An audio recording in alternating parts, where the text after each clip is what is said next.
Hello friends, आज मैं आपके साथ इकोनॉमिक्स का एक टॉपिक लेके आया हूँ। टॉपिक का नाम है डीमेरिट्स ऑफ सोशलिज्म और सोशलिस्टिक इकोनॉमी। जो सोशलिज्म जो बहुत अच्छा लगता है, क्या सब कुछ अच्छा है सोशलिज्म में, उसको उसकी बुराइयों को डिस्कस करेंगे, उसके डीमेरिट्स को डिस्कस करेंगे, लिमिटेशंस को डिस्कस करेंगे। डिस्कस करने से पहले बता दूं कि इस चैप्टर का नाम है टाइप्स ऑफ इकोनॉमीज और इस चैप्टर के सारे लिंक्स आपको डिस्क्रिप्शन में मिल जाएंगे। चलिए शुरू करते हैं। एवरीथिंग इज नॉट रोजी इन अ सोशलिस्टिक इकोनॉमिक सिस्टम। सब कुछ इतना अच्छा नहीं है।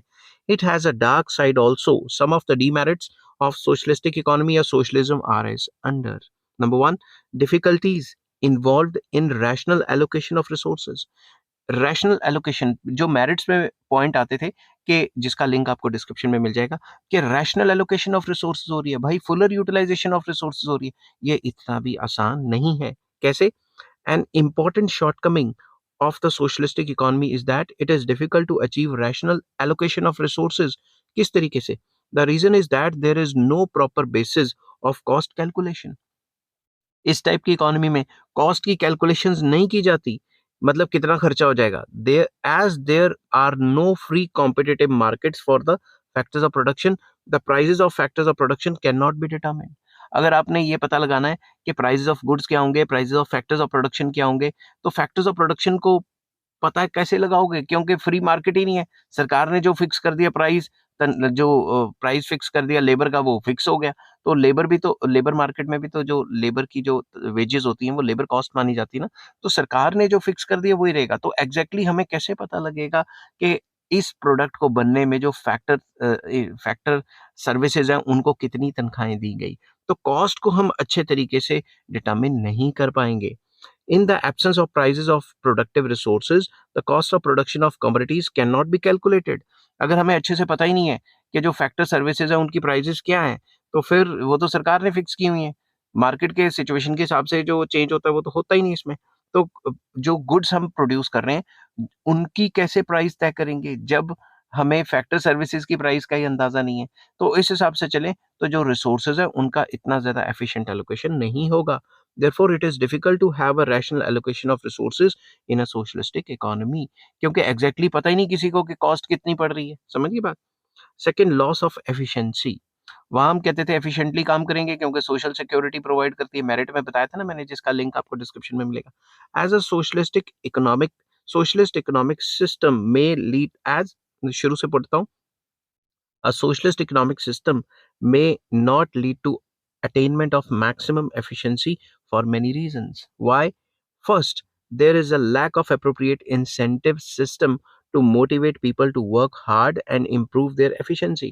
सोशलिज्म में जॉब्स तो सबको मिलनी है। एक बार सरकारी जॉब लग गई तो एफिशिएंसी तो होएगी नहीं, उनकी प्रमोशनें होती रहेंगी, तनख्वाह आती रहेगी, तो उनके पास कोई काम करने की या बेटर काम करने की जो एफिशिएंसी, अपने लेवल को बढ़ाने की जो वो है, वो खत्म हो जाएगी। आपको पता है ना, हर कंट्री में जो सरकारी जॉब करने वाले होते हैं, वो किस तरीके से काम करते हैं। मैं सबकी बात नहीं कर रहा, मैं मैक्सिमम की बात कर रहा हूँ, ठीक है?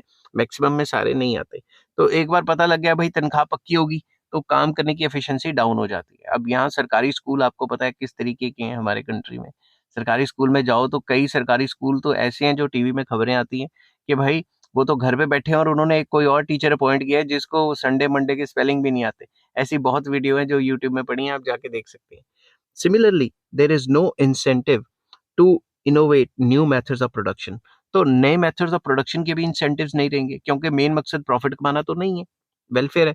Secondly, industries and other economic activities are manage by bureaucrats. Basically जितनी भी एक्टिविटीज हैं, जो इंडस्ट्रीज हैं या जो इकोनॉमिक एक्टिविटीज हैं, वो कैपिटलिस्ट थोड़ा ना चला रहे हैं जो प्रॉफिट के पीछे भागेंगे, ब्यूरोक्रेट्स चला रहे हैं। ब्यूरोक्रेट्स कौन होते हैं? हाईली गवर्नमेंट ऑफिशियल्स, वो चला रहे हैं। उनका मेन मकसद अपने पर्सनल इंटरेस्ट हो सकता है, क्या पता वो रिश्वतें खानी शुरू कर दें, क्या पता काम में फोकस ही ना करें। समझ की बात? These bureaucrats are not efficient, मैंने 2 बार लिख दिया एफिशिएंट, ये हटा देता हूँ। Not as efficient as the private entrepreneurs. जो प्राइवेट एंटरप्रेन्योर्स होते हैं वो प्रॉफिट के लिए मिनट मिनट में डिसीजन चेंज करते हैं, ये तो सुस्ती पाएंगे। समझ गए बात? ब्यूरोक्रेसी में lead to red tapism, delay in decision making, nepotism and corruption. तो ये चीजें तो मैं आपको बता ही चुका हूँ कि डिसीजंस में डिले होगा, रिश्वतें खा सकते हैं, सुस्ती डाल सकते हैं, कोई उनका इंसेंटिव नहीं होगा क्योंकि उनको तनख्वाह तो मिलनी मिलनी है, ठीक है? नेक्स्ट आ जाता है लॉस ऑफ इंसेंटिव्स। इंसेंटिव्स का लॉस हो जाएगा, ठीक है? किस तरीके से बताता हूँ। There is an absence of appropriate incentive in a socialistic economy. Workers are government servants, जो वर्कर्स हैं वो सरकारी इंप्लॉइज हैं, ठीक है। Their jobs are protected whether they work efficiently और इनएफिशिएंटली। उनको काम तो प्रोटेक्टेड है, उनको काम तो मिलना ही मिलना है, चाहे वो एफिशिएंटली करें या इनएफिशिएंटली करें। They may not have incentives to work hard. तो जब उनको पता ही है कि काम तो मिलना ही मिलना है, काम करें ना करें तनख्वाह तो मिलना है, तो इंसेंटिव टू वर्क हार्ड तो खत्म ही हो गया। एबोलिशन ऑफ प्राइवेट प्रॉपर्टी रख नहीं सकते, फ्री एंटरप्राइज है नहीं, कंपटीशन है नहीं, कंपटीशन बिल्कुल भी नहीं है, तो काम क्यों करेंगे? अगर आपको पता है कि मैं ज़्यादा काम करूँगा, मैं ज़्यादा पैसे कमाऊँगा, कोई ज़मीन ले सकता हूँ, अपने बच्चों के लिए छोड़ सकता हूँ, ये इंसेंटिव्स तो खत्म ही हो गए, तो बंदे काम ही क्यों करेंगे? मोreover, bureaucrats lack initiative and drive. वो इनिशिएटिव लेते नहीं, ड्राइव उनके अंदर होती नहीं है, ऊपर से करप्शन बहुत ज़्यादा कर लेते हैं। इसीलिए तो सोवियत सिस्टम कोलैप्स होने का मेन रीज़न यही था कि करप्शन बहुत ज़्यादा बढ़ गई थी ब्यूरोक्रेट्स के अंदर। Loss of consumers sovereignty. Consumers की जो सॉवरेनिटी है वो खत्म, कंज्यूमर की फ्रीडम खत्म, कंज्यूमर किंग नहीं रहेगा। फॉर एग्जांपल मैं इंडिया की एग्जांपल देता हूँ आपको। इंडिया में पहले बीएसएनएल सिर्फ लैंडलाइन प्रोवाइड करता था जब हम छोटे होते थे। तो आपको पता है 15-15 दिन तक वो तार सही करने नहीं आते थे, तार कट जाती थी तो।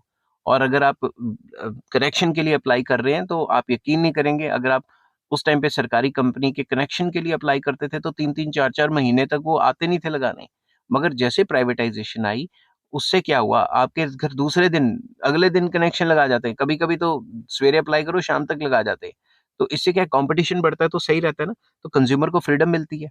पहले क्या होता था, एक आधा ही प्लान होता था, अब क्या है 10-15 प्लान है, क्योंकि प्राइवेट पार्टीज़ भी आ गई हैं। समझ गई बात? तो one of the biggest shortcoming of socialism is denial of consumer sovereignty. इसमें कंज्यूमर की सॉवरेनिटी खत्म, कंज्यूमर के पास कोई पावर नहीं। The consumer is no longer a king as he usually is in a capitalistic economy. जो वो consumer capitalistic economy में काफी इंपॉर्टेंट रोल प्ले करता था, किंग की तरह डील करता था, उसकी मर्जी जो खरीदे, वेराइटीज होती थी वो खत्म। Production is no longer guided by the preferences of the consumers. Consumer की प्रेफरेंस के हिसाब से प्रोडक्शन नहीं होती, वेलफेयर या सोसाइटी के हिसाब से होती है यहाँ पे। A socialistic economy produces goods and services of a limited variety. वो limited variety of goods and services produce करते हैं socialistic economy में। Therefore, consumers are denied the choice among the varieties of goods. Consumer के पास कोई variety नहीं होती कि वो सामान खरीद सके। Consumers get only those goods which the central planning authority decides to produce. Consumer को वही goods मिलते हैं जो central planning authority प्लान करती है कि हमारे कंट्री में ये गुड बनेंगे।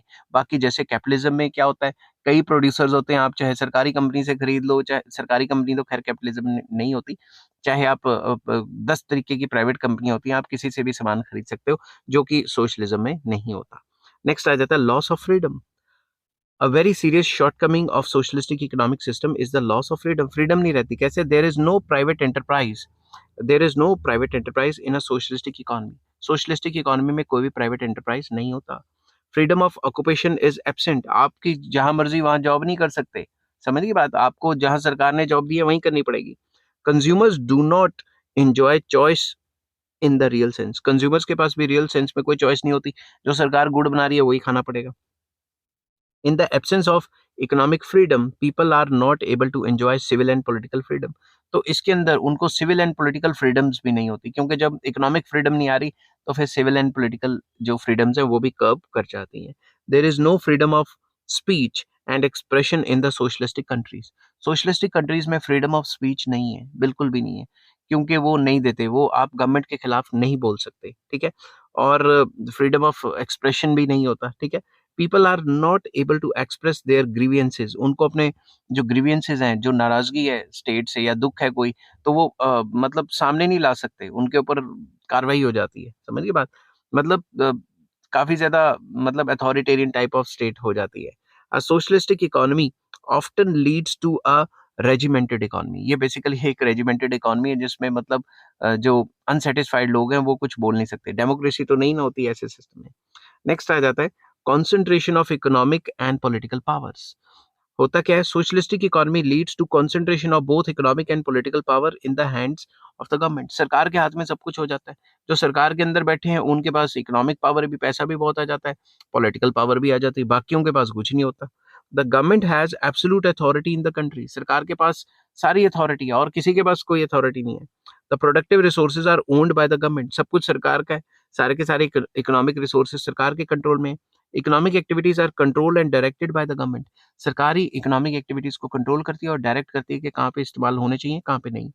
This increases the power of the government over the individuals, तो इंडिविजुअल से ज्यादा पावर है, लोगों की कम पावर है, सरकार की ज्यादा पावर है। जैसे डेमोक्रेसी में लोगों के पास पावर ज्यादा होती है, सरकार लोगों के हिसाब से चलती है, ऐसा इसमें नहीं होता। The government does not have a full proof mechanism to know the wishes of the people, सरकार को लोगों से कोई लेना देना नहीं, लोगों की विशेस के हिसाब से कोई काम नहीं करती। Therefore there is every possibility that a handful of politicians and bureaucrats may start enjoying absolute power. तो इस टाइप के सिस्टम में जो ब्यूरोक्रेट्स होते हैं और जो पॉलिटिशियंस होते हैं उनके पास फुल पावर होती है, जो मर्जी करें, समझ की बात। they may become dictators as was the case with the Stalin and Soviet Russia who functioned as a dictator for about 3 decades। तो जब पावर लोगों के पास नहीं है, सरकार के पास पावर है, तो जैसे सोवियत रशिया में स्टालिन या कई हुए हैं जो ब्यूरोक्रेट्स हुए हैं, उन्होंने अपनी मनमर्जी की, अपनी जेबें भरी, अपनी प्राइवेट प्रॉपर्टियां बनाई और अपने बच्चों को बाहर भेज दिया पढ़ने के लिए, और इस टाइप के सिस्टम आ जाते हैं, आपको पता ही है, ठीक है ना। Socialistic economies have often become authoritarian economies, तो सोशलिस्टिक इकोनॉमीज शुरू होती हैं कि लेबर की भलाई करेंगे और बाद में जब कोलैप्स करने लगती हैं तो पता लगता है कि जो सरकार है उसने ऐसी की तैसी कर दी लोगों की, समझ की बात, वेलफेयर के नाम नाम पे अपनी जेबें भर ली। नेक्स्ट है loop holes in the planning process, the planning mechanism may not work efficiently because of various loop holes in it, planning में काफी ज्यादा खामियां होंगी, लूप होल्स होंगे। Inadequate information regarding the economic resources and preferences of the consumers and inadequate statistical data regarding production of various goods and services may stand in the way of efficient functioning of the planning process। जब भी planning process चलता है तो planning का main मकसद क्या होता था सोशलिस्टिक इकोनॉमी में, वेलफेयर। मगर ना इनके पास डेटा होता है, ना इनके पास ये पता होता है कि कंज्यूमर को क्या चीजें चाहिए, ये अपने हिसाब से काम करते हैं। जब सब कुछ अपने हिसाब से करना है तो प्लानिंग प्रोसेस में तो लूप होल्स आ गए ना, तो जो ब्यूरोक्रेट्स हैं वो अपने हिसाब से चलाते हैं सारा का सारा काम, जिसकी वजह से प्लानिंग प्रोसेस का बेड़ा गर्क हो जाता है। There is also the possibility of faulty planning in view of political factors, politician कुछ चाहता है उसी हिसाब से करना शुरू कर देंगे, लोगों को देखेंगे ही नहीं, समझ की बात। दिस में stand in a way of smooth planning process, क्योंकि सारा का सारा प्लानिंग प्रोसेस जो ब्यूरोक्रेट्स हैं और जो पॉलिटिशियंस हैं उन्हीं के हाथ में होता है, तो वो इतना ज्यादा एफिशिएंटली काम नहीं करता, ठीक है। Thus socialistic economies are totalitarian in nature, इस वजह से जो सोशलिस्टिक इकोनॉमीज हैं वो एक टाइप की तानाशाह, टोटलिटेरियन, अथॉरिटेरियन टाइप की सरकारें बन जाती हैं, डेमोक्रेसी नहीं रहती। This is for this and other such reasons that socialistic economic system has lost its popularity in recent years, इन सारे डीमेरिट्स की वजह से पिछले कई सालों से सोशलिज्म ने अपना जो मशहूर हुआ था जिस नाम से, वो जो मशहूरी है या फिर वो जो अपना फेथ है लोगों से, पॉपुलैरिटी है, खो दिया है। The fall in the communist regime in Soviet Russia and most of the eastern Europe is the result of the above mention shortcomings. जो ईस्टर्न यूरोपियन कंट्रीज थी उन्होंने भी अब कैपिटलिज्म मतलब सोशलिज्म को छोड़ दिया हुआ है, इवन रशिया ने भी छोड़ दिया हुआ है, वहां पे भी प्राइवेट प्रॉपर्टी बहुत आ गई है, और इवन चाइना में भी प्राइवेट प्रॉपर्टी बहुत आ गई है, उन्होंने भी सोशलिज्म को अब तकरीबन तकरीबन छोड़ दिया हुआ है। आई होप ये वीडियो आपको पसंद आई होगी। अगर आपको ये वीडियो पसंद आती है तो please like share and subscribe. Next video में मैं लेके आऊंगा capitalism versus socialism. Till then take care, bye bye.